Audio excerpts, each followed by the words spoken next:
Hi guys, welcome back to my channel. I hope that you are all well. Sorry, I had to take a bit of a break from YouTube. I'm sorry, I just was not feeling it. There were so many different things happening at the time. Life just got ahead of me and I thought, you know what? That I actually don't want to do YouTube anymore.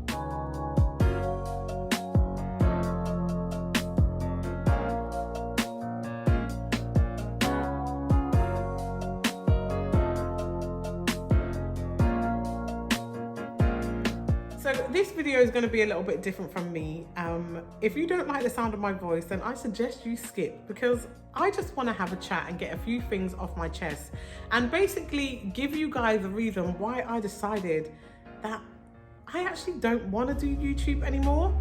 So the first thing that made me go, YouTube is not really for me, I stopped doing videos about 2 months ago. If you guys remember, I know probably things have happened now and people probably have forgotten, but there was a bit of a scandal about YouTubers ripping people off. We all know the name, so I'm not going to mention it on my channel, but it just really annoyed me, and I felt like a lot of people started creating videos around that time, but they were really negative videos. And if I'm completely honest with you lot, I got onto YouTube because I felt like a lot of people were saying, you know, move back to Africa, move back to Africa. And I didn't really feel inspired by their videos, and I didn't really feel like they like gave you the how-to. I felt like, well, how do you get your kids into school? How do you get a TIN number?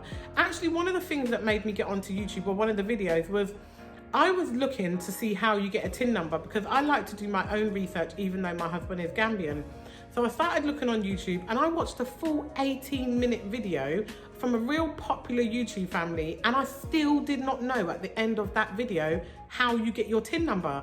So I started thinking, how do you open up a bank account? How do you get a TIN number? Like, no one's putting this information out there. So I wanted to be part of the solution. I wanted to be a YouTuber who basically came up with the answers to the questions. You know, how do you buy land? How do you get a bank account? How do you get a TIN number? How do you get your kids into school? All those kind of things. Questions that I had asked myself, and I needed to find the information out. So I decided I'm going to jump on YouTube. And then all of a sudden, I felt like there are so many YouTubers out there who are really working really hard to push a positive narrative on Africa. You know, people like Wodemaya, Blackfit, all these people are trying to do really good things on YouTube. And then you have YouTube who just mash that up. They just ruin it for us. And I felt like, what am I doing on YouTube? Because actually, those people who show the negative side of Africa, they go from 7,000 subscribers to, you know, 20,000, 30,000 subscribers in a matter of weeks. So actually, as Black people, do we want to see positivity coming out of Africa? Or actually, are we feeding into the negative narrative that we've been trying to get away from for so long? So it just really put me off. And I'm going to be completely honest with you, with stuff that was happening in my personal life and all the stuff that was happening around Gambia in particular on YouTube, I felt like YouTube was just not for me. It wasn't for me. I felt like people don't want to see a positive narrative. And even now, there are YouTubers out there who I follow and who I've been watching, and I'm like, hang on a minute, are you actually going to spend any of your time investigating the positive people in Gambia or the positive people in Africa? Or are you just going to spend all of your time just giving people negative stories and telling people who not to give their money to? Let's keep it real, Black people. We are grown adults. Like, we want to move to a different country. You need to do your due diligence. You need to actually look at the people who you are giving your money to. I don't think we need to have YouTubers who are pushing out videos every single week showing you this person is a rip-off, that person is a rip-off. We're adults, so let's get on the aeroplane. Let's go out there and do our due diligence. Let's try and find out, is that person reputable? Should I give that person money in order for me to get my land? Should I give that person money in order for me to open up my business? I just don't think it is necessary. Let's just learn from the mistakes that have been made, and let's now switch it up. Let's change the narrative. Let's do some positivity out there so that we can actually feed positivity into those people who want to move back to Africa, and stop with all these negative videos, just looking at people who are scamming people and ripping people off, please. Also, at the same time that I started to see really negative videos out there, I found out some issues with my land, and I was like, I actually just can't take this anymore. There was a lot of people who were contacting me about YouTubers who were putting negative stuff out there, or who they had been ripped off by. People contacting me about land issues. Give you lot an update on my land, yeah? So I haven't actually experienced scamming or anything like that, but I'm just going to take you through exactly what happened with my land. So I was looking for weeks and weeks to find land. Found someone who was selling a nice plot of land. I didn't know what I wanted to do with it, but I knew that I wanted a large piece of land because there were 5 of us in my family who had all put together and we wanted to purchase some land. So when we were trying to find land, we found someone who had a nice plot of land and was selling it for really cheap, and it wasn't that far from Sanyang, so we jumped on it. At the time, we found out from physical planning that Diaspora cannot buy land that is that size. The land is 200 by 47 meters. So we found out, physical planning said, Diaspora cannot buy land that is that size. The quickest way to buy land that is that size is to register a business. So we decided to register a business. During the time that we were trying to find out how we register a business and get all the documentation that we needed to register a business, the landowners were starting to get a little impatient, and they were telling us, you know, if you don't make a deposit by this time, someone else is going to buy it. And I'm going to be completely honest with you, I'm not someone who actually panders to the fear of loss. If I lose it, I lose it. You can't, like, them kind of things don't really faze me. Like someone saying to me, oh, you know, Black Friday sale, I'll buy it on Monday. Like, I don't care. That's how I operate. Like, the fear of loss, peer pressure, those kind of things don't really rule me. But I had other family members who were investing, right? So then we started going, okay, well, the solicitor hasn't got back to us. We haven't managed to register the business. So what are we going to do? So then I said, oh, let my husband buy the land.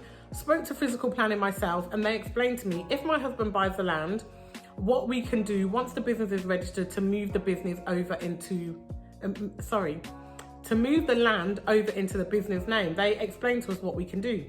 So I said, okay, so my husband bought the piece of land in his name. Everybody sent their money over, transferred the money, made the payment. We made the payment in 2 or 3 payments. I think we made it in 2 payments. So the first payment we made, and everything was fine. The business, you know, went over to my husband.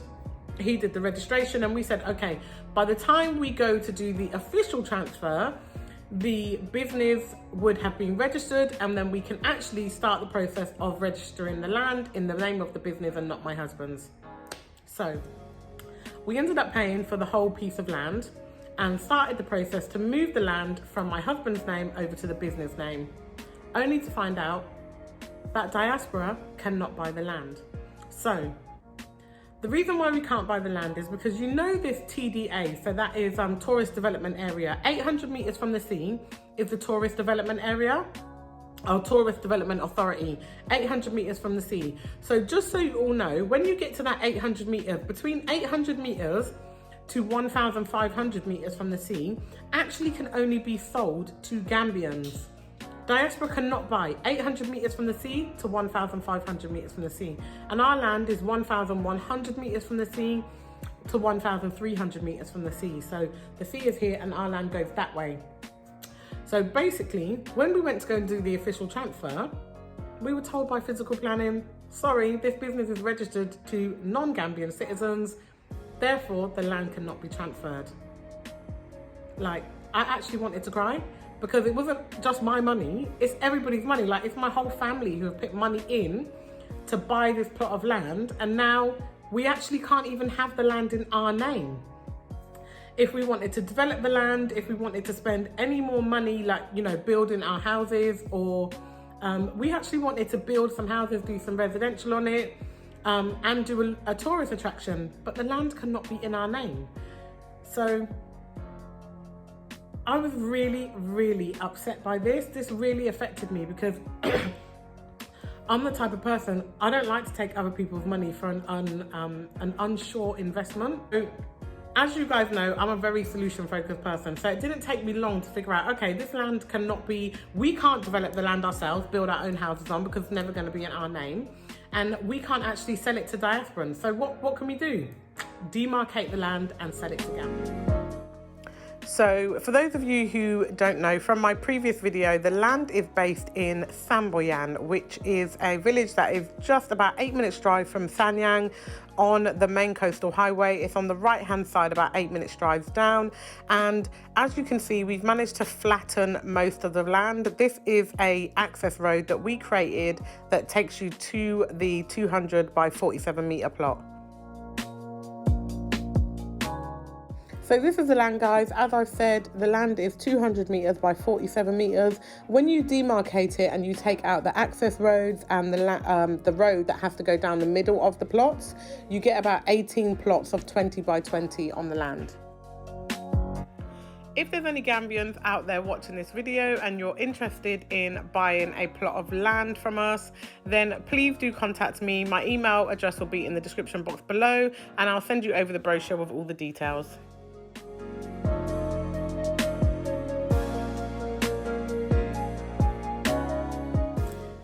So my brother-in-law went on Facebook, started looking at some land sellers to see if we could find someone who could advertise it. And I obviously have a YouTube channel, and I know that some of my followers are obviously Gambian. So I thought, actually, I'm gonna just sell the land back to Gambians at the price that I bought it, so that we don't lose any money. I then obviously had to deal with COVID just happening every other minute. England's in lockdown and flights are being cancelled. And then I got COVID myself. Like, I actually got COVID. It's really annoying. COVID is real, guys. I got COVID. I was sick for about 3 weeks. I did everything that people told me to do. You know, I was boiling up some herbs and some roots, taking my ginger, my garlic daily, like seriously. There was just a lot happening, like the Black Lives Matter and just what is happening in this world.